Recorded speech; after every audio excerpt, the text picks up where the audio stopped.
Volvemos nuevamente, caso Daniel Sancho. Tenemos que comentar más partes de la entrevista de Silvia Bronchalo, una entrevista muy larga en la cual se sacaron un montón de titulares y que evidentemente nosotros por aquí estuvimos hablando de la repercusión causada, pero también de algunas cosas que evidentemente quizás no nos parecían del todo adecuadas dentro de la misma charla en ese programa con la madre de Daniel Sancho.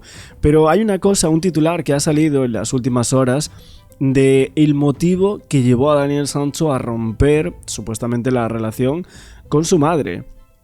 Y es cierto que en este artículo que firma Saúl Ortiz, que bueno, es un periodista que está en el programa Fiesta, ¿no? Que el otro día, si no me equivoco, lo vimos, ¿no? Estuvimos aquí comentando un poco de ese programa en Fiesta, y él apunta una supuesta conversación con Silvia Bronchalo después de la entrevista de viernes, ¿no?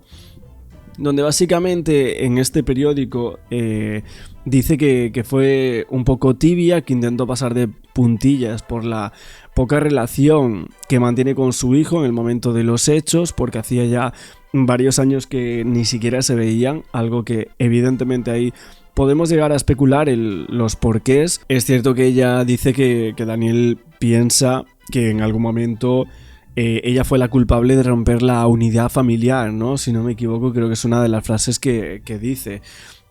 También fuertes discusiones en las cuales afloraron recuerdos del pasado que llegaron justo después de los hechos.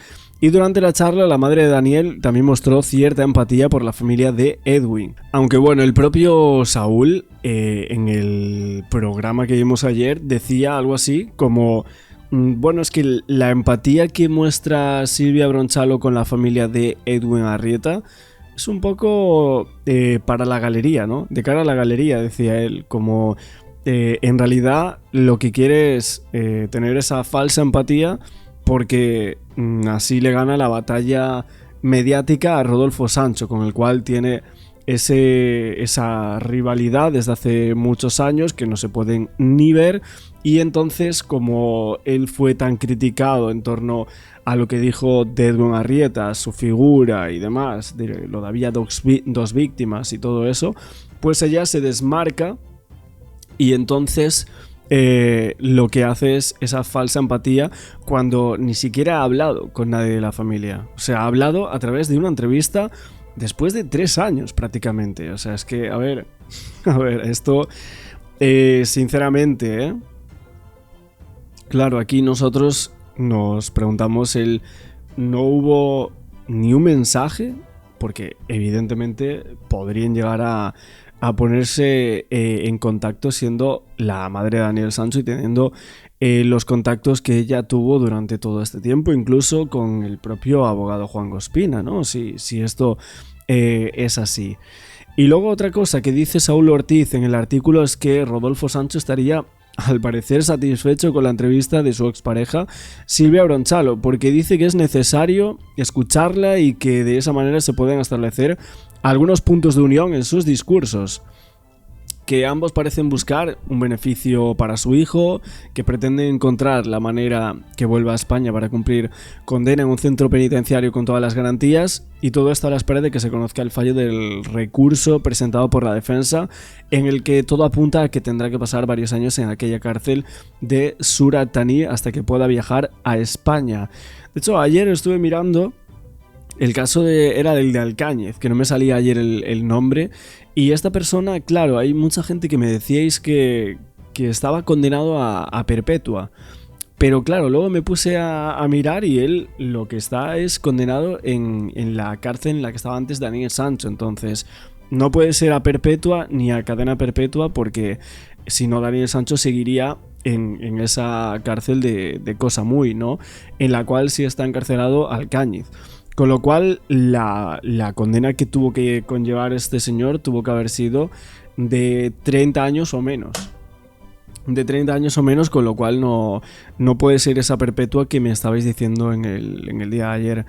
Y luego también, en cuanto a las conversaciones que tuvo Silvia Bronchalo con Saúl Ortiz, dice que deja constancia de todos los inconvenientes que tuvo con Rodolfo Sancho, su equipo legal, para opinar, para intervenir en decisiones legales, y explica, y esto me llama muchísimo la atención que lo coloquen así, de que fue estafada supuestamente y engañada a nivel económico por el lado oscuro de la historia. ¿Pero quién es el lado oscuro de la historia? Dice aquí que hace alusión a Marcos García Montes, Chipi Ras y Carmen Balfagón. O sea, ellos son el lado oscuro de la historia.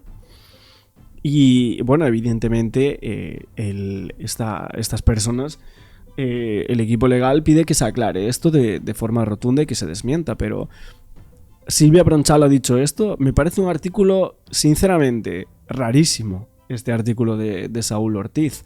No entiendo nada, o sea, por un lado está diciendo que habló con Rodolfo Sancho y que está satisfecho con la entrevista de Silvia Bronchalo. O sea, satisfecho, que como que le gustó la entrevista y todo, o sea... Es que ya eso me parece que no me lo creo mucho, ¿eh? Y luego lo otro, hablando de que tuvo una conversación con Silvia Bronchalo y habla del lado oscuro en torno a los abogados, como que la estafaron a ella. Pero ¿cómo que la estafaron o cómo que la engañaron a nivel económico? ¿De qué forma la engañaron a ella? Si ella no contrató los servicios, o sea, Silvia Bronchalo no contrató los servicios de Montes, Chipi Ras y Balfagón, ¿no? No entiendo muy bien esto, la verdad. Me parece como que se debería aclarar un poco qué es lo que se está publicando aquí, porque sinceramente un artículo que ha salido en las últimas horas que dice que habló con Rodolfo, que habló con Silvia, que habló con el equipo legal, que habló con todos y hace aquí un cóctel, sinceramente, bastante raro, la verdad. Pero bueno, no sé vosotros qué opináis de estos artículos. Vamos a ver un poco más de la entrevista a Silvia Bronchalo, pero antes quería colocar por aquí una entrevista de hace un montón de tiempo de la dueña del bungalow, porque mucha gente estaba diciendo, y vuelve a hablar, del tema de la premeditación, diciendo que no hay ningún testigo que haya declarado en este juicio por el caso Daniel Sancho que aflore un poco la idea de la no planificación, sino más bien de una improvisación total por parte de Daniel Sancho según el transcurso de los hechos. Hay muchas indicaciones que dan a entender que Daniel Sancho no planificó los hechos de ninguna manera. Hay otras que, bueno, podéis decir, bueno, esto me parece que en algún momento lo tuvo en mente. Bueno, pero es que hay que tener pruebas sólidas para probar una premeditación que te lleve a la pena de muerte, y aquí no la sabía, sino todo lo contrario. Vamos a ver este testigo, recordar un poco qué es lo que había dicho de la villa y del propio Daniel, lo que habló con él antes del hecho. Juntamente se produjo el asesinato de Edwin Arrieta. Tan solo unas horas después de que la policía retire el precinto que impedía el acceso, se lo mostramos. Un moderno bungalow de color blanco que Daniel Sancho alquiló para su estancia en Tailandia. 200 metros cuadrados de jardín y 100 metros cuadrados de apartamento en el que el hijo del actor pasó 3 días. Lo primero que encontramos al entrar es una pequeña piscina con vistas al jardín. Lo segundo, este sofá que seguro les suena. Es el sillón donde pudimos ver sentado a Daniel Sancho, ya detenido durante la reconstrucción del crimen con la policía tailandesa. Justamente enfrente está ubicada la cocina, con la nevera donde presuntamente Daniel Sancho guardó en bolsas los restos de Edwin después de haberlo descuartizado. Todo exactamente igual que lo dejaron. Vajilla sucia en el fregadero y todo lo demás completamente limpio. Lo siguiente es una habitación con una cama de matrimonio y un diminuto baño que Sancho presuntamente habría limpiado a conciencia antes de abandonar el hotel. Sin embargo, fue en estas tuberías donde la policía localizó restos de grasa, sangre y pelos.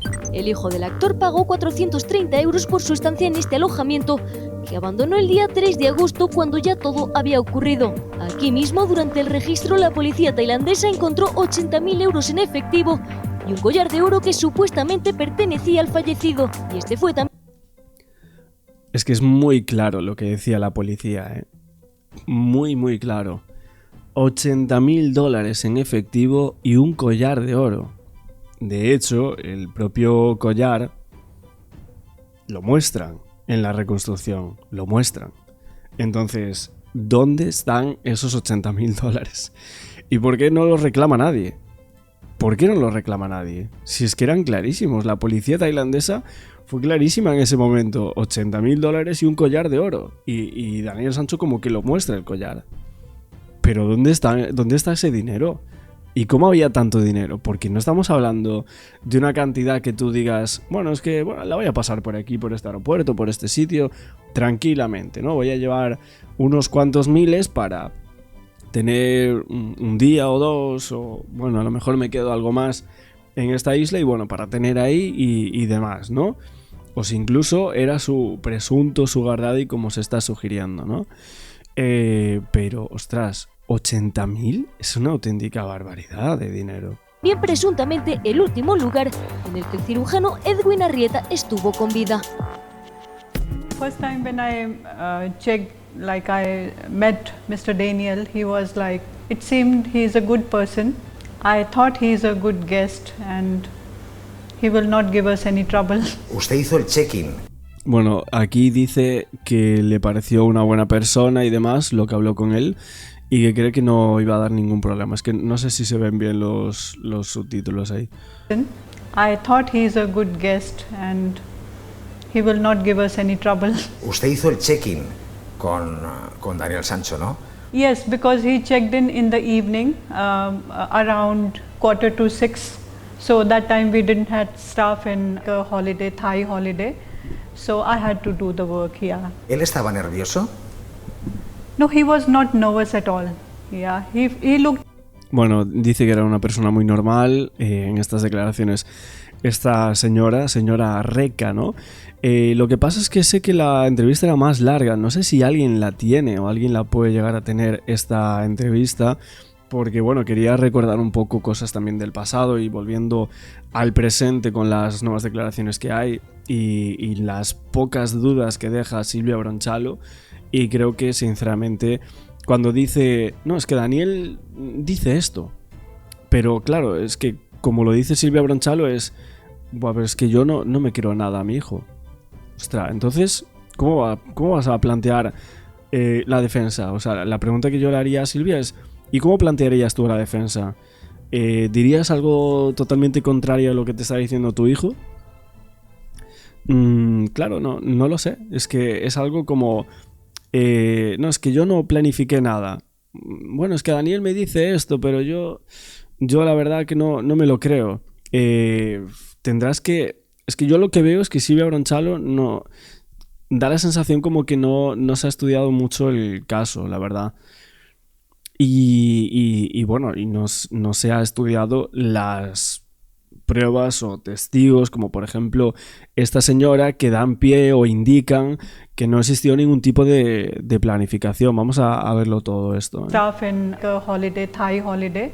6 menos cuarto del día anterior a los hechos, o sea, hablamos del día 1 de agosto. Él estaba tranquilo, fue a ver Muay Thai, estuvo un montón de horas allí, fue a un sitio a comprar, luego lo lleva a este sitio para grabar, al parecer, esos vídeos de cocina. Y es verdad que la cocina y todo eso de este bungalow era impresionante. O sea, para hacer vídeos, esta casa o este Bougainvillea era bastante chulo, sinceramente. ¿Él estaba nervioso? No, he was not nervous at all. Yeah, he looked to me very normal, like any other person. He came all alone. He came on a bike. ¿Le habló de su amigo colombiano? No, he did not talk anything about any of his friends, neither Colombian friend nor any of his friends, no. ¿Qué le dijo? Tell me that he did not come here for full moon party, which was like on 3rd. He just came here to be part of Muay Thai and all that. ¿Cuántas noches se quedó en su apartamento? He stayed with us for 3 nights, from 1st until 3rd. Yeah. ¿Cuánto pagó por esas 3 noches? Bueno, del 1 al 3 de agosto parece que lo habría alquilado solo o lo habría reservado solo para tenerlo en esos días, porque era algo bastante caro. Y luego se iría a otro lugar, me imagino, ¿no? A otro sitio, no a este bungalow, en el cual, bueno, evidentemente sí premeditó algo, que la gente decía lo de el mosaico este, ¿no? O las letras de ¿cómo era? Mr. Daniel Love Edwin, ¿no? O algo así que ponía ahí, Que bueno, que eso, como decimos ya, parece muy preparado en torno al tema de la reconstrucción, ¿no? Per night, normally we take, something around $160. ¿Notó algo extraño cuando dejó el apartamento? Police is very efficient and they completed the work within, I think, around like 5 days, less than that rather. No, I did not see anything strange in that. Y bueno, lo que decía aquí del tema del Muay Thai esta señora es que básicamente Daniel Sancho como que le habría dicho que no iba para la fiesta de la luna llena, sino que iba para el Muay Thai. De hecho, él estaba entrenado de una forma tremenda. O sea, yo tengo algunos vídeos de Daniel Sancho entrenando, no sé si unas semanas antes de lo que sucedió en Tailandia, y estaba muy muy fuerte, muy muy fuerte. Entonces, bueno, él estaba allí, quería aprender Muay Thai y por esto mismo estaba al parecer en Koh Phangan, o esto le habría dicho a esta señora. ¿De sangre? When we entered apartment, no, I did not see any trace of blood because already forensic team was there and no traces of blood were found. I cannot see it with my naked eyes, nothing. ¿Cómo olía el apartamento? Apartment smell not very good. There is nothing there. And después de la noticia, ¿qué le pasó por la cabeza? I just thought like this person cannot do it. Bueno, pues estas son algunas partes de la entrevista de Reika. Nos la envió el trastero de Moni. No sé, creo que la entrevista era más larga, pero yo no la pude encontrar, así que bueno, es verdad que hay un montón de cosas de entrevistas que salieron hace un montón de tiempo que vimos por aquí y creo que muchos de nosotros ni nos acordamos y que obviamente también, por ejemplo, la cajera del supermercado creo que también declara en el juicio y esta señora también lo hace, y son testimonios que avalaban un poco las tesis o las hipótesis del propio Daniel Sancho. Pero vamos a volver a la actualidad, Silvia Bronchalo, esta entrevista, y a comentar un poco todas las dudas que hay al respecto de sus declaraciones en este programa de viernes.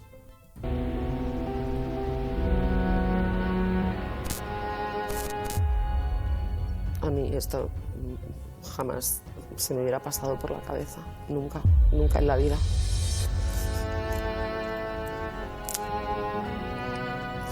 Daniel Sancho se ha declarado culpable de haber asesinado y descuartizado a un cirujano colombiano con el que pasaba unas vacaciones en Tailandia. Yo entré en pánico totalmente, o sea, no me creía lo que me estaban diciendo. El cuerpo desmembrado fue hallado dentro de unas bolsas negras ubicadas en un vertedero. Yo estuve prácticamente esos 10 días casi sin dormir,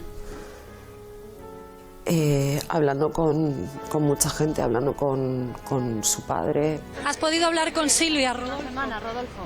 Yo estuve muy protegida por mi familia y por unas amigas, pero sí es verdad que ni podía dormir, ni podía hacer nada. Cuando yo hablé con él, creo que lo que él sentía era tranquilidad de haber soltado toda la tensión, todo lo que había hecho, lo que había pasado, y estaba tranquilo, estaba tranquilo.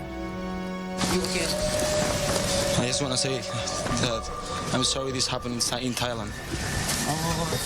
Sorry in Thailand. Sorry for Thailand. Very sorry to make this to your country.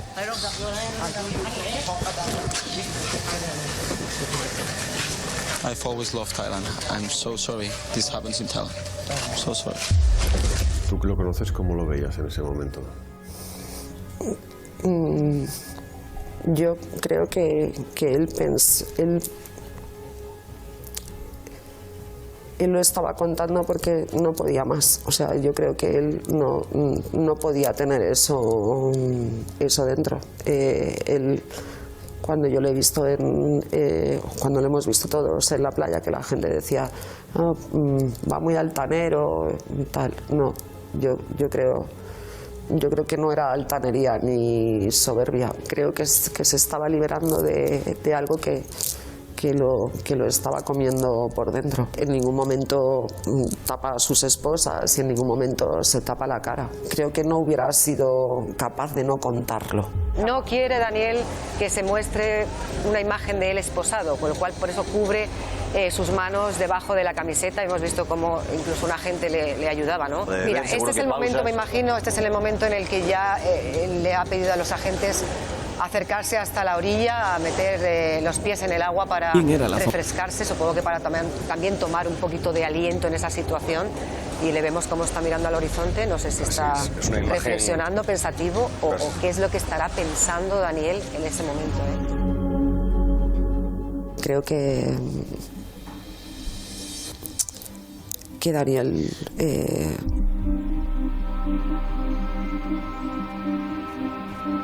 no sé si todavía es consciente de todo lo que ha pasado. De todo aún, no lo sé. Creo que no era aún consciente de lo que se le venía encima. ¿Y tú todos esos días, todavía no habías llegado a Tailandia, si no me equivoco, estás viendo la tele y estás viendo estos programas? No, a mí no me dejaban ver la tele. O sea, sí me entraba de cosas o alguna vez en el móvil, pero decidí no intoxicarme más, porque hace mucho daño todo eso. Tú has sido capaz de ver las imágenes de tu hijo reconstruyendo el momento de la muerte, ¿no? Todo, yo he visto todo. La playa,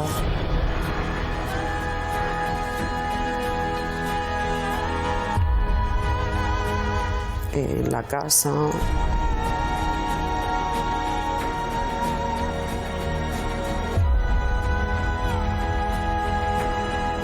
en el vertedero,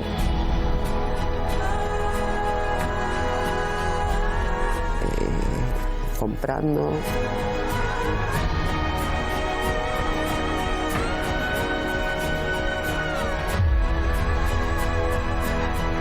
En la moto. Bueno, están colocando como todas las imágenes del caso, recordando Silvia Bronchalo todo lo que había visto. También es cierto que, bueno, hubo un comentario ayer que sí que me llamó la atención, de un tal Luis que me decía: yo pienso como tú, Axel, en torno a que desde el principio se vieron una cantidad de incongruencias sin sentido en este caso tremendas, ¿no? Que llaman a Daniel asesino porque dicen que confesó, pero no hay absolutamente nada grabado sobre dicha confesión, sino un escrito en tailandés que le leyeron a Daniel, vete a saber cómo, y que él firmó.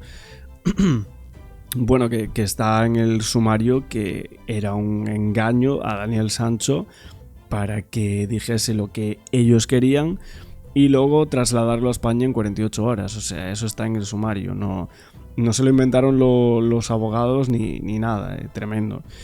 Y luego dice: cuando ha hablado la madre me ha quedado claro que este tipo Daniel parece un buen tipo que se vio envuelto en una historia de la cual no supo salir, pero jamás premeditó nada. Pues en Tailandia él dijo que quería hacer vídeos de cocina y así lo dice la testigo que le arrienda el bungalow para que no dejen testificar en el juicio. Que no dejan sí que testifica esta persona. Testifica y parece que dice justamente esto. La dueña del bungalow testifica y lo que tú me estás comentando de que le dijo de hacer vídeos de cocina y demás, eso lo dice. Para mí queda acreditado de que Edwin persiguió a Daniel y que este nunca quiso casarse con él ni se lo planteaba, pues ya tenía pareja. Premeditar por comprar bolsas de basura para casi un mes de estancia, premeditaríamos todos. Ojalá un juicio abierto. Es que claro, aquí se juntaron muchas cosas. Y toda la historia es cierta, que la verdad cuesta muchísimo de creer, cuesta un montón de creer, pero Daniel, siendo chef y justo para grabar vídeos de cocina, el propio Edwin Arrieta, que le daba dinero para eso, o sea, eran donaciones para el canal de YouTube, que bueno, que evidentemente dar esa cantidad de dinero por un canal del cual, bueno, ha hecho 3 vídeos, no lo había visto nadie y demás, pues se supone que Daniel pues sabía evidentemente que el señor Arrieta podría llegar a querer otra cosa de él, ¿no? No lo sé, pero es lo que mucha gente llega a creer de todo esto. De hecho, he visto un comentario, o bueno, un foro de estos de comunidad que me salió aquí de Dariol Rewing diciendo: ¿creéis que Daniel Sancho, o sea, que Edwin Arrieta era el sugar daddy de Daniel Sancho? Que bueno, yo no sé, el tema de sugar daddy y todo eso, en la moralidad de esta gente no sé cómo va realmente, porque hablan de moralidad, de la familia Sancho, esto, lo otro. ¿Cómo va entonces el tema de la moralidad en torno al sugar daddy y todo ese tipo de cuestiones? O sea, ¿quién era peor que quién en torno a esto? Porque están como queriendo humillar a Daniel Sancho con este tipo de encuestas y preguntas y diciendo: bueno, es que el caso está clarísimo, Daniel Sancho se aprovechó de este señor en cuanto al dinero y tenían relaciones bajo pago. Ostras, entonces la moralidad entonces ahí ¿cómo va? O sea, ¿la invertimos o cómo va el tema?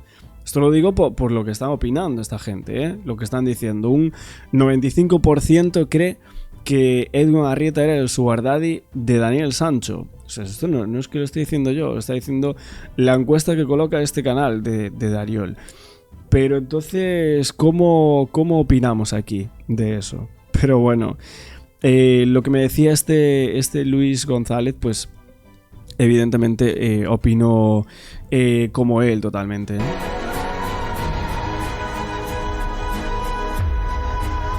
He visto todo, lo ha visto todo el mundo. Sí. No imagino el dolor. Pues mejor no te lo quieras imaginar.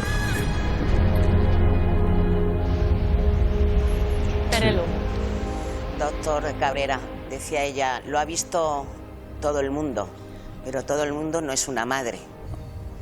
La visión de esa madre, cómo poder procesar lo que está viendo. Esas imágenes de todo lo que dice el vertedero, el bungalow, la playa, y ese momento en el que su hijo, le acabamos de escuchar, no pedir perdón por lo que ha hecho, pero sí por dónde lo ha hecho. Es decir, pide perdón a Tailandia porque... Bueno, y otra cosa más. La señora esta, la Reka Singh, ¿no? Que es la que me estaba comentando este Luis en la caja de comentarios. De hecho, ella asegura que sí existía cámaras del bungalow, pero no están. O sea, en la reconstrucción del caso no existen estas cámaras y no hay ninguna imagen de cámaras de seguridad que vea a Daniel Sancho y a Edwin Arrieta entrar a ese bungalow. ¿Por qué es esto? Claramente lo que yo creo que pasó aquí es que el crimen no sucede a la hora que ellos quieren colocar. Esto siempre lo dijimos nosotros, y de hecho el canal, aquí lo vamos a citar también, de Pink Coconut, lo explica en algunos de sus vídeos, que está muy bien, la verdad. Es un canal que a mí personalmente no me llamaba mucho la atención, pero ha hecho varios vídeos sobre todo esto que en algún momento llegamos a comentar, que yo... La verdad es que llevamos tantos y tantos vídeos de este y de otros casos que muchas cosas ya ni me acuerdo, ¿no? De tantas cosas que tenemos aquí publicadas y en que llevamos investigadas de este y otros temas, ¿no? Pero básicamente lo que yo decía, por unas cámaras de seguridad no me cuadraban las horas. Luego que justo no haya esas cámaras de ellos entrando, que los vídeos de la moto sean tan raros y se vean tan artificiales. Esto es porque las cámaras no son muy buenas y la verdad es que la edición que le metieron, pues imagínate. Pero básicamente lo que parecía es que ellos intentaron cuadrar la última hora del teléfono móvil de Edwin Arrieta con la data de la muerte, ¿no? Para acreditar así como, bueno, es que dejó de contestar a sus familiares justo en el momento en el cual él fallece. Esto lo hizo la policía tailandesa como detallando la hora de la muerte. Imaginaos, en España, lo que es cómo se detalla la hora de la muerte tendrían que ser los forenses, ¿no? No la policía. Es que es de locos pensarlo de esta manera. detallar la hora de la muerte sin cámaras de seguridad ni nada, a la hora en la cual entran allí. Y es flipante solo por esto, o sea, que la policía en todo momento quería detallar ellos los hechos, ¿no? Actuaban pues como todo, como un organismo que era el todo. Eran forenses, eran jueces, eran policía, eran criminalistas y periodistas y de todo, ¿no? Entonces, claro, este es el problema y por el cual quizás hay tantas dudas en torno a este caso, porque ellos quisieron resolver el caso, lo dice la RECA, en 5 o 6 días, ¿no? Creo que dice. Y luego ahí vienen todos los errores y el querer ponerse el sombrero de Daniel Sancho, el señor Big Joke, con cosas que ni siquiera podría llegar a saber, que los otros policías le miraban como, ¿pero qué está diciendo este señor? Es un país al que ama que esos hechos hayan sucedido ahí, pero no pide perdón por lo que he hecho. Y no pide perdón probablemente porque ahí hay una historia que probablemente nunca ha salido y a lo mejor nunca sale entre los dos. Pero aparte lo más interesante de lo que dices es que esa madre, ¿cómo procesa? Hay dos dolores aquí, el dolor de tener a un hijo que ha hecho eso y el dolor de que todo el universo lo está viendo. Claro, porque una cosa es que tu hijo te cuente, la policía te llame, etc. Y otra cosa es que los telediarios del medio mundo te bombardeen. Y por eso la impedían ver la televisión, no la veas. Y luego ver que tu hijo con el que no tienes relación, al que no ves desde hace años y con el que no hablas, de repente te lo encuentras en esa situación y en ese momento. Pues, ¿sabes? Es como decir, ¿quién es? Una precisión a lo que decía Terelu. Yo creo que esa confesión de perdonad, Tailandia, tal, está en relación con los primeros consejos que él recibe jurídicos de asumir la culpa y de, digamos, mostrarse sumiso con el sistema, que creo que es lo que está haciendo ahí. Lo que pasa es que llama la atención, es verdad, la tranquilidad de ese momento de Daniel en la orilla, mirando a la playa, como sintiendo los últimos rayos del sol. Mira. Es llamativo porque ella dice, es que yo creo que mi hijo no era consciente de lo que estaba pasando. Y ella dice que se había desestresado, se había liberado. Y creo que aquí es el turno de Santi Acosta que nos avance algo si puede. A mí lo que más me interesa en este punto del programa es saber si en tu entrevista tú le preguntas a Silvia qué le confiesa del crimen la primera vez que le ve, antes de que empiece a haber intoxicaciones. ¿Reconoce que lo mata porque sí? ¿Dice que es una pelea? ¿Dice que lo intenta violar? La respuesta es que se lo pregunte. Vale. Y la respuesta no es decir. Pero la respuesta está en un vídeo que vas a ver dentro de nada. O sea, si Silvia Bronchalo hoy en este programa... Pero no, creo que no contó nada de esto, ¿no? Que reconoce el crimen y que no hubo una agresión, que no hubo una pelea y que no hubo un intento de agresión, vamos, va a haber muchos que van a tener que esconderse. Si lo dice, no. Pues ahora lo vas a escuchar de sus propios labios. Silvia Bronchalo habla de la familia de Edwin Arrieta. Además de empatizar con su dolor, llega a plantearse viajar hasta Colombia para encontrarse con los padres. Bueno, es que lo que estaban buscando de Silvia era una contrariedad y un testimonio que invalidase todas las respuestas de Daniel Sancho y todos los alegatos de él. Entonces, y parece que Silvia en algún momento, a mí personalmente me da la sensación que se presta un poco a esto. De la víctima, algo que le quitaron de la cabeza en su momento.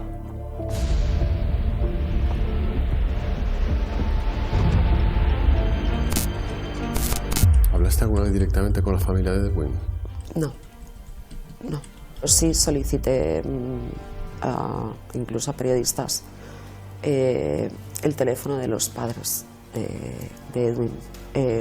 Me dieron un teléfono de un abogado suyo en Colombia al que escribí varias veces pero nunca me contestó, y luego ya lo siguiente, cuando ya estaba en Tailandia, vi que era un abogado español el que estaba como al cargo de la coordinación, y luego creo que cambiaron de abogados como 2 o 3 veces y no hablé con ellos. A mí me hubiera gustado poder escribirles una carta o llamarles por teléfono a sus padres. ¿Qué les hubieras dicho? Eso es algo que ya me preguntaron una vez en prisión si quería mandar un mensaje los primeros días a los padres de Edwin. Silvia, yo no sé si quisieras enviar un mensaje a la familia de la víctima, Silvia. De momento lo haré de forma personal, gracias. quizá todo el mundo piense que hay que dar un mensaje abierto. Bueno, también estuve viendo que la propia Silvia Bronchalo habría rechazado una entrevista sobre el caso de su hijo hace un tiempo. Esto lo contó Joaquín Campos, pero no hace mucho, ¿eh? O sea, no hace tanto. Creo que hace... no sé si ha pasado un año sobre eso, pero reveló que supuestamente le había ofrecido un programa de televisión un montante de hasta 250.000 euros. ¿Le ha pagado a Silvia Bronchalo el programa de viernes esa cantidad de dinero? O sea, 250.000 pavos por la entrevista que ahora mismo estamos reaccionando aquí. ¿Tanto dinero? Bueno, esto lo decía Campos, evidentemente, y hablaba luego de que a posteriori el padre de Daniel, o sea, Rodolfo Sancho, por HBO Max, firmó un montante de una cifra de unos 650.000 y que luego subió 350.000 más, tras cumplir algunas expectativas de la propia plataforma. Que todo el mundo... En torno a lo que consiguieron, ¿no? Pero es un montón, ¿no? de dinero por una entrevista, sí, es en prime time, en Telecinco, de viernes. No sé cuánto tuvo de audiencia, creo que había sobrepasado audiencias de otros programas, pero... y bueno, sí es verdad que son 2 días, ¿no? De entrevista, ella sola... Pero 250.000, ¿creéis que tanto paga este programa? El otro día hablaba, ¿quién era? Elisa Muliá, hablaba de unos 30.000 por una pequeña exclusiva, ¿no? Pero bueno, esta exclusiva tan larga durante un programa de 3 horas y media en un viernes, no lo sé si puede llegar a ser tanto, no lo creo, la verdad. Igual eso era para otra plataforma o algo así, porque... Es cierto que si es HBO es un rédito muchísimo mayor y ahí sí que podrían llegar a pagar cantidades exorbitantes de dinero. Pero en Telecinco y aquí en Mediaset, tantísimo dinero, la verdad es que no lo creo, ¿eh? Lo sepa, para mí es algo tan personal y tan íntimo y tan grave que no es por no... publicarlo, es que creo que solo atañe a los padres de los que están implicados. ¿Bronchalo llegó a ponerse en contacto con vosotros? No, nunca. Rodolfo Sancho sí. Un mensaje, es lo único de él. Hola Darling, soy Rodolfo Sancho, padre de Daniel Sancho. Bueno, tampoco entiendo lo de leer todos los mensajes aquí de la familia, porque si hubiese habido un mensaje de Silvia, lo hubiesen leído también en televisión. Lo primero, quiero darte mi más sentido pésame a ti y a toda tu familia. Mi alma está con vosotros. No tengo palabras para expresar el horror que siento con esta situación y no puedo ni imaginar lo que estaréis sintiendo vosotros. No sabe cuánto lo siento. Estoy destrozado. Es obvio que mi hijo tuvo algún tipo de brote psicótico o que tenía alguna enfermedad mental que nunca había aflorado, pero sin duda no hay disculpa ni perdón para lo que ha hecho. Sé que esto ha sido muy mediático porque el padre de Daniel es un actor conocido y su abuelo mucho más, pero hay cosas que creo que deben quedarse... en la intimidad. No lo sé, quizá a lo mejor ellos esperan unas palabras públicas. ¿Os han pedido disculpa en algún momento a lo largo de este tiempo? No, nunca he hablado con esa señora, el papá jamás, y espero que tenga empatía con mi mamá, que ella tenga empatía porque ella es madre, y sea como sea, que el asesino es su hijo. Pero para mí, creo que ellos saben perfectamente que yo siempre he tenido muchísima empatía por ellos y que nunca jamás diría nada malo ni de esa familia ni de Edwin, porque ni siquiera le he conocido. Pero creo que para mí es un tema muy personal e íntimo. Yo opino así. Has llegado a decir, soy consciente del dolor causado a la familia, lamento profundamente la muerte de Edwin. ¿Has estado siempre en esa posición? Sí, porque podía haber sido al revés, ¿no?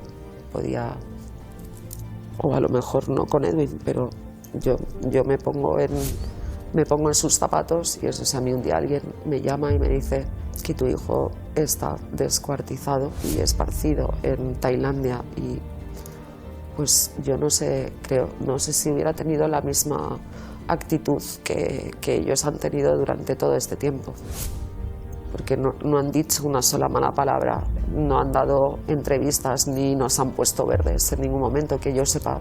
Yo no he escuchado ninguna mala palabra hacia nosotros.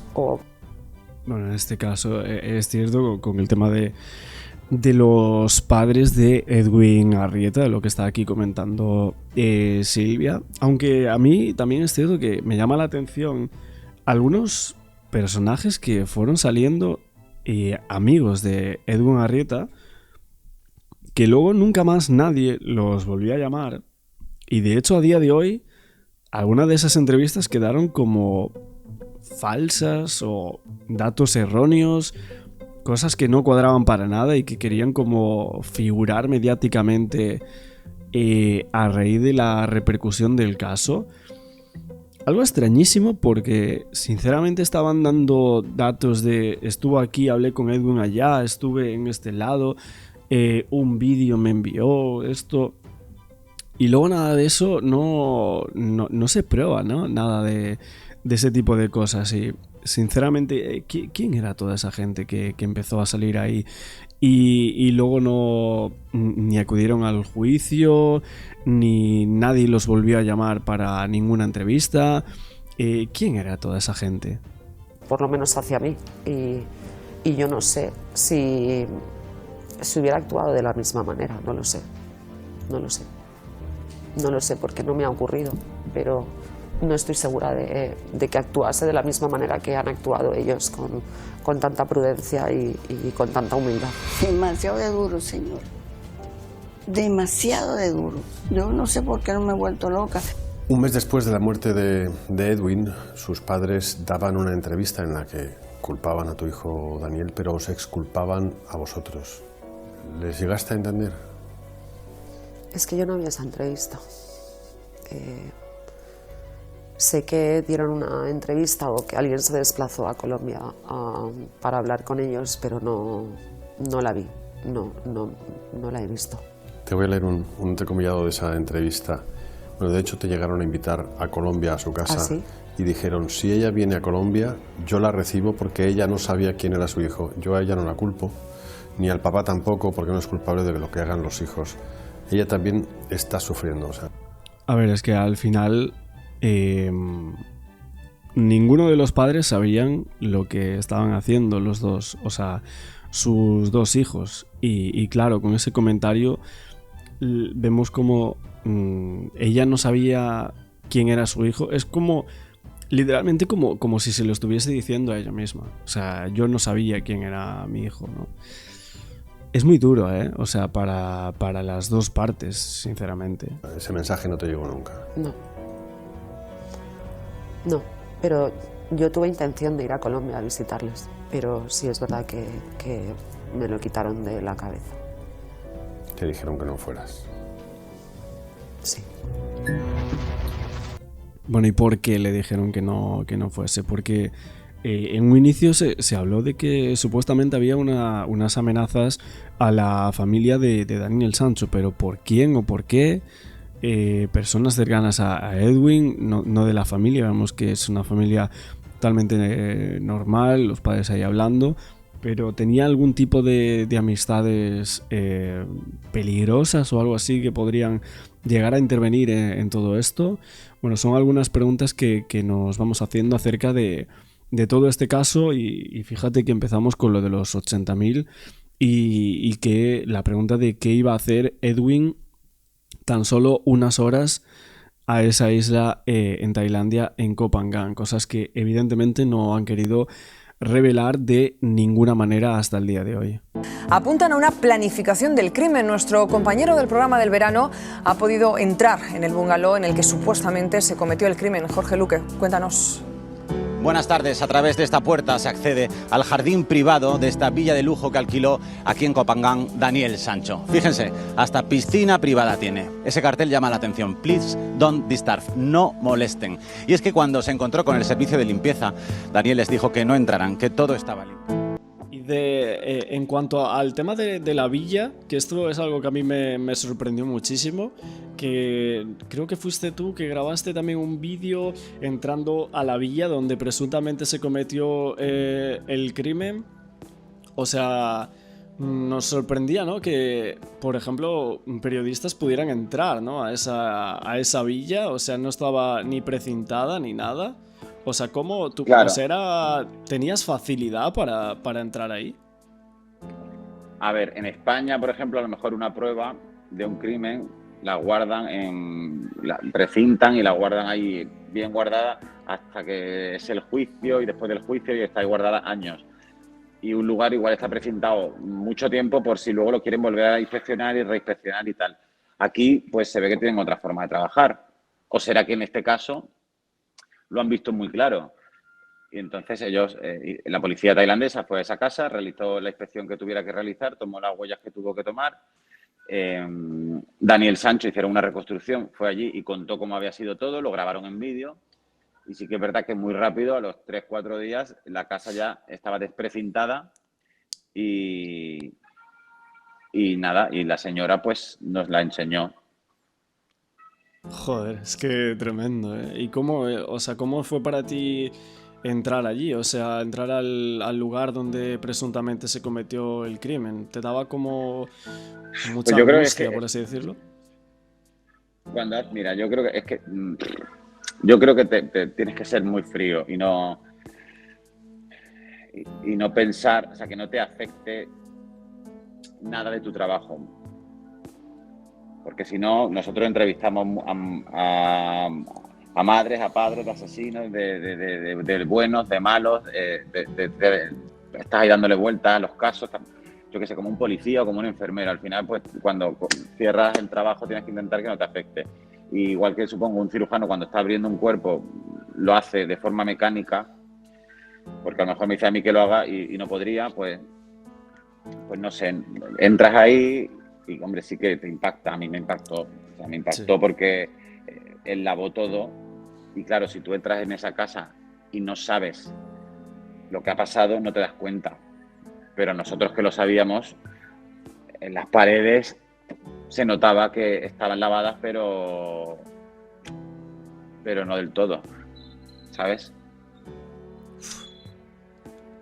O sea, ¿a qué me refiero? entiendo. Es como cuando pones una pisada en la pared y la lavas y la friegas. Pues igual se te queda más limpia, pero algo queda. Entonces allí, yo qué sé, fue terrible aquello, es que ha sido terrible. Así, a simple vista, llama la atención esas bandejas y esos cajones de la nevera que están fuera. Él lo sacó todo para tener más espacio dentro del congelador, del frigorífico. Una semana después, la escena del crimen luce completamente limpia, pero fue aquí, en el cuarto de baño, donde la policía tailandesa encontró en los sumideros restos biológicos de la víctima, cabellos, tejidos y grasa. El ADN es concluyente, pertenecen a Edwin Arrieta. El programa del verano ha podido acceder a esta villa en la que ya no vemos ningún cordón policial. La dirección del hotel asegura que Daniel Sancho la alquiló por $200 la noche, el 2 de agosto, el mismo día del crimen, a las 4:30 de la tarde. O sea, incluso nosotros vamos a entrevistar, después de esta entrevista, vamos a entrevistar a Jorge Luque, que es el corresponsal de Telecinco en Tailandia. Y si vemos un vídeo de Jorge Luque haciendo como un reportaje, entrando a la habitación, o sea, está entrando a la habitación donde se cometió un presunto crimen, y está todo, o sea, está sin vallar, o sea, está sin el precinto, sin nada, no sé, es como, resulta como curioso, ¿no? No se ha precintado. Y eso impide a la defensa solicitar pruebas nuevas. Claro, ¿entiendes? Eso impide a la defensa poder volver a hacer o exigir judicialmente que se haga una prueba de nuevo, de recabar cuánto ADN y a qué personas corresponde ese ADN. Entonces, esa precipitación por parte del equipo investigador de Tailandia de ir cerrando y zanjando fases, esa manera de determinar una autopsia cuando todavía faltan todas las vísceras más importantes del cuerpo, ¿vale? Y que la cabeza aparezca. En primer lugar, pues son realmente llamativas, ¿vale? Entonces, claro, dan lugar a la especulación, porque dices, vamos a ver. Empieza un forcejeo, puñetazos y Edwin acaba golpeándose 2 veces en la cabeza con este lavabo. Cae al suelo y muere poco tiempo después. Daniel dice que se puso muy nervioso, que estuvo aquí dando vueltas en el cuarto sin saber qué hacer y después decidió arrastrar el cuerpo hasta esta ducha y allí limpiarlo bien de sangre. Fíjense, ahí están todos los cajones y las baldas apiladas de la nevera. Así lo dejó Daniel para tener más espacio dentro del congelador y del frigorífico para guardar las bolsas de plástico antes de llevarlas al mar. Dejó el apartamento muy limpio según la policía. De hecho, tal y como lo están viendo, solo hay algunas huellas sobre la mesa. En cuanto a la premeditación, y por lo que están diciendo que el crimen es premeditado, es que comentan que él compró una sierra, un cuchillo de grandes dimensiones, detergentes, 3 paquetes de bolsas de basura, también 2 paquetes de guantes, gomas de atar, 120 metros de film plástico, estropajos y varias mallas metálicas de acero inoxidable. Todos esos objetos se ve, o tú piensas que sabía perfectamente para qué lo estaba comprando y para qué lo iba a utilizar, ¿verdad? Totalmente. Nadie se va de viaje y hace una primera compra de eso. Yo llegué a la India, ya te digo, cuando llegué no me compré guantes de plástico, no me compré una sierra, no me compré un cuchillo, que no lo digo por mí, pero nadie se va y se compra eso.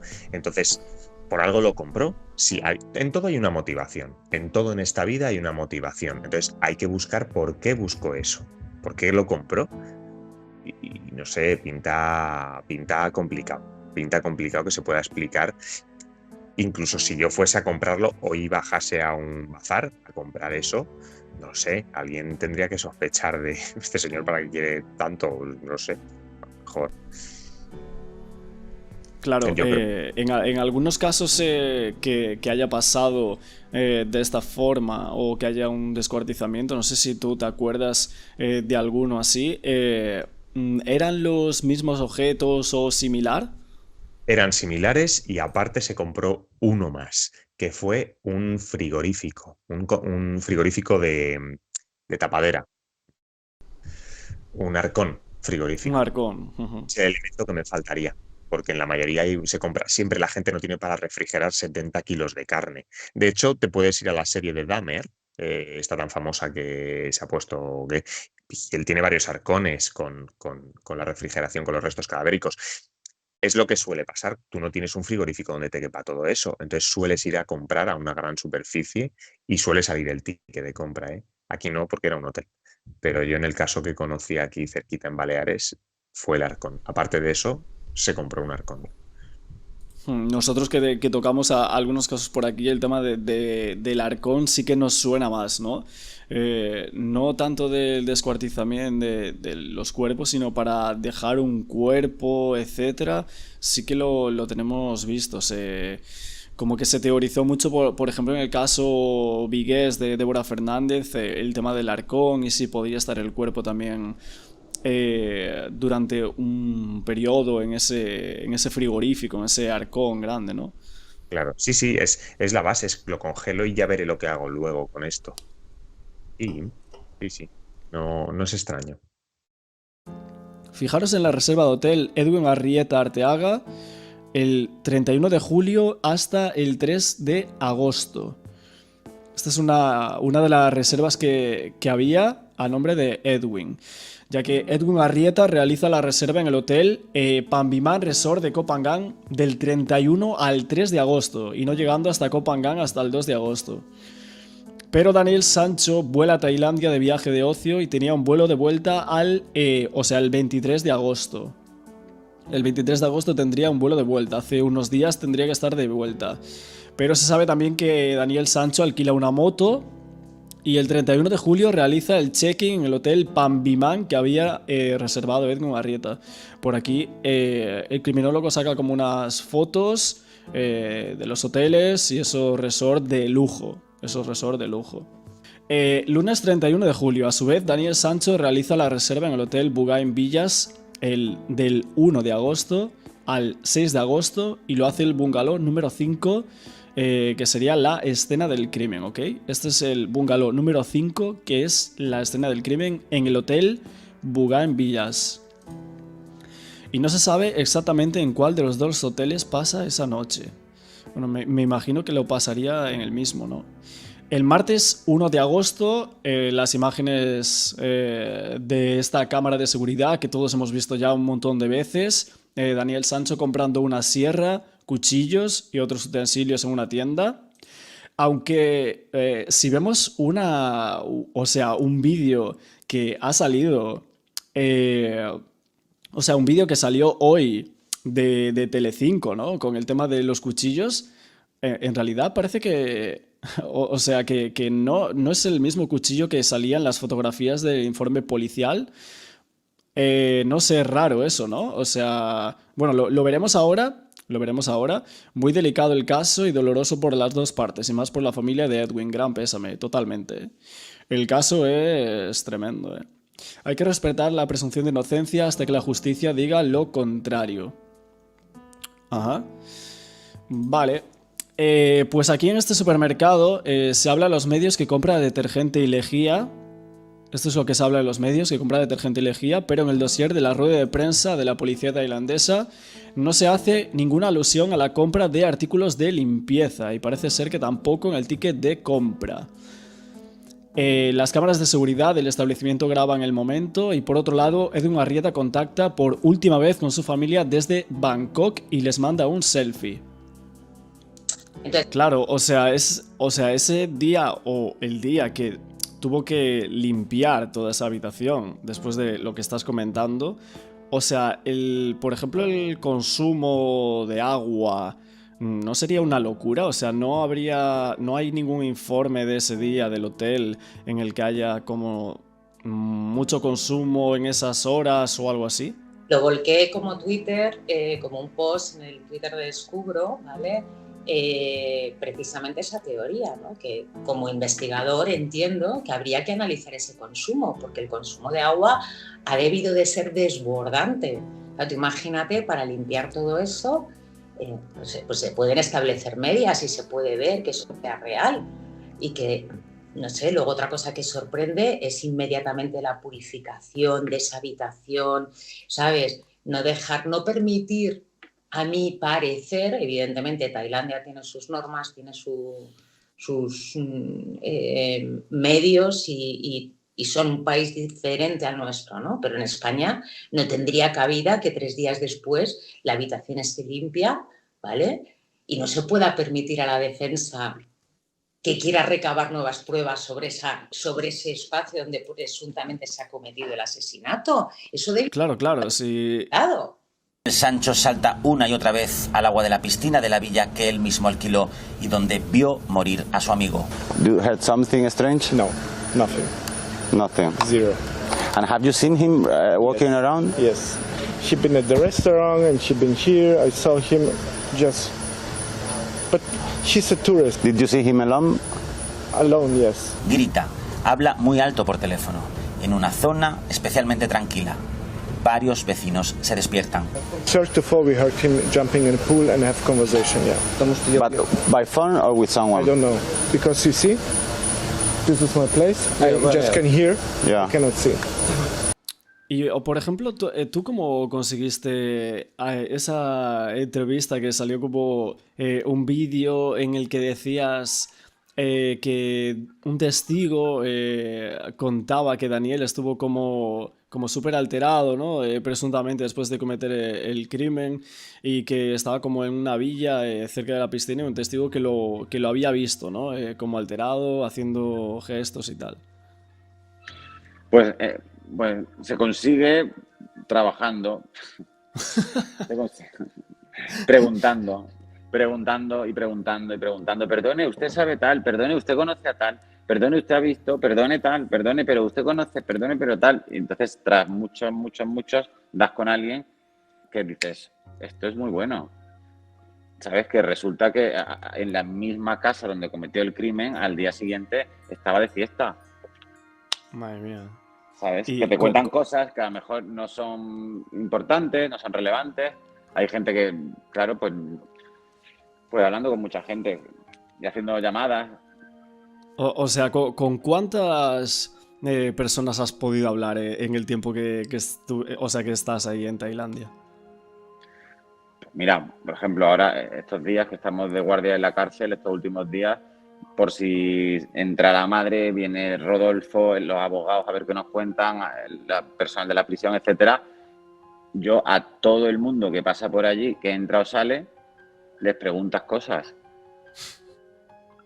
Hasta que das con alguien, como ha sido el caso de hoy, que era una presa que acababa de salir de la prisión y resulta que había visto a Daniel a través de una reja y te cuenta lo que ha visto y cómo lo ha visto, ¿sabes?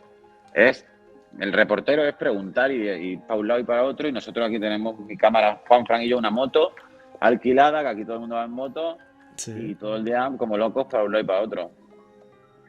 Bueno, como todos los compañeros, y es que y unos pues se enteran de unas cosas y otros no enteramos de otras y ya está. Y unos días tienes más suerte y te enteras, y otros días, pues por mucho que hagas, dices tú, vaya, te frustras porque dices, hoy no he conseguido nada. Por teléfono, en una zona especialmente tranquila. Varios vecinos se despiertan. Search the phone, we heard him jumping in a pool and have conversation, yeah. But by phone or with someone? I don't know, because you see, this is my place, I just can hear, I cannot see. But for my opinion, it was like somebody was there. Or she was just a little bit drinking. Bueno, es que claro, ahora que lo dices, el tema de lo del ADN, ¿no? Que fue una prueba como controvertida aquí, de la defensa, ¿no? Que decía Carmen Balfagón, por ejemplo, que resultaba extraño, ¿no? Que solo se encontrara ADN de dos personas, ¿no? En esa villa, en esa habitación, que... Claro. Es que eso resulta como curioso, ¿no? O sea, estaba tan bien lavado todo, esa escena, por así decirlo. Hombre, a ver, es increíble que una persona tenga la frialdad y la rapidez de en una noche acabar con la vida de una persona, descuartizarla, repartir los trozos por el mar y y tirar otras partes a un cubo de basura, luego limpiarlo todo, y es que a la mañana siguiente a las 9 ya estaba desayunando en la otra punta de la isla. Y claro, a ver, respecto al ADN, la policía dijo, por ejemplo, en los guantes había ADN por dentro de Daniel y por fuera de Edwin. Y en la casa, supongo, no especificaron los sitios, encontraron ADN de los dos. Claro, en una habitación de hotel debe haber ADN, pues imagínate, de un montón de gente. Ya ves. Pero claro, no sé. Y a nosotros, a la prensa, nos dijeron, allí había ADN de Edwin y de Daniel. A lo mejor en la lista de ADN que tiene la policía hay 8.000 ADN no identificados, pero tienen los dos que les interesa, ¿sabes? Y más claro, cuando es que a mucha gente se le olvida que es que lo ha confesado. ¿Sabes? Una cosa es cuestionar, es que a veces cuando se está cuestionando la forma de trabajar de Tailandia, que me parece muy bien, porque en este caso lo interesante también es comparar cómo trabaja nuestra policía, cómo trabaja otra policía muy diferente. Eso es interesante compararlo, pero desde el respeto. Claro, es que mucha gente a este tema estaba comentando de que en esa zona de Tailandia y tal, que había mucha movida con el tema del COVID aún y tal, y que limpiaban mucho las habitaciones de los hoteles turísticos como sería ese, pero no sé, resulta extraño que digan que solo hay ADN de dos personas en una habitación de hotel tan turística, no sé, resulta curioso, ¿no? Resulta muy curioso. Y además, tú imagínate, es fantástico. O sea, que un hotel pueda decir que solamente tiene el ADN del huésped. Qué bien limpian, ¿no? Para alojarse ahí siempre. Limpia el hotel. ¿No? Ostras, sí, Yo creo que eso no existe. En ningún hotel en España tú lo miras y eso no existe. Imposible. Entonces, bueno, no sé cómo habrán tomado las muestras ni dónde habrán tomado las muestras, pero como mínimo chocante. Ok. Suponiendo que sea él. Y, o sea, yo tengo por aquí una cita o un comentario que me colocaban ayer en mi vídeo, que por cierto nos están como censurando todos los vídeos o metiendo restricción de edad. Si veis que no podéis entrar al vídeo o lo que sea, es por eso, porque está metiendo restricción de edad a saco a casi todos los vídeos.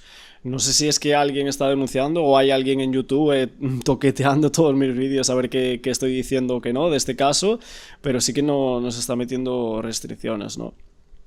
Pero esta persona colocaba por aquí un comentario que decía que a pesar de las últimas noticias sobre la autopsia de Edwin Arrieta, que le seguía sin cuadrar que la camiseta que nos presentaron con esa supuesta cuchillada, le sorprendió ver que estaba completamente limpia, y también que acababa de leer una noticia que confirmaba que Daniel había lavado la ropa de Edwin para no dejar ningún rastro de sangre.